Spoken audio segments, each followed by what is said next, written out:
আগের সরকার বিভিন্ন জায়গায় পুলিশকে অপপ্রয়োগ করেছে। কালিয়াগঞ্জে নবম শ্রেণীর ছাত্রীকে নৃশংসভাবে খুন করা হয়। নাবালিকার দেহ পরে পুকুরে ভেসে ওঠে। ঘটনায় পঞ্চায়েত উপপ্রধানের ছেলে অভিযুক্ত ছিল। গ্রেফতার না হওয়ায় গ্রামবাসীরা থানার সামনে শান্তিপূর্ণ অবস্থান করে।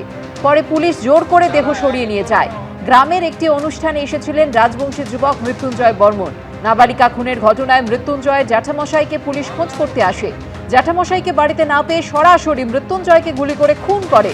মৃত্যুঞ্জয়ের স্ত্রীকে আমি চাকরি দিই, এর প্রাথমিক তদন্ত করেছি।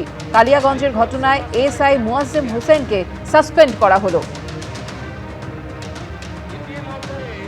কালিয়াগঞ্জ থানার এসআই মুয়াজ্জেম হোসেন তিনি সরাসরি বুকে গুলি করে মৃত্যুঞ্জয় বর্মনকে খুন করেন। বিগত রাজ্য সরকার কোনো ক্ষতিপূরণ দেয়নি।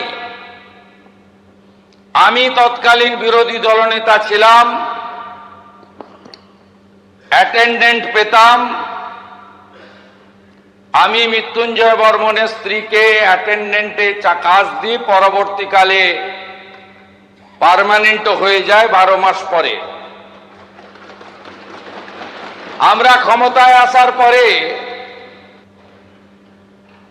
এর প্রাথমিক তদন্ত করেছি। এএসআই মুয়াজ্জেম হোসেনকে সাসপেন্ড করা হলো। তার বিরুদ্ধে এফআইআর এর নির্দেশ দেওয়া হচ্ছে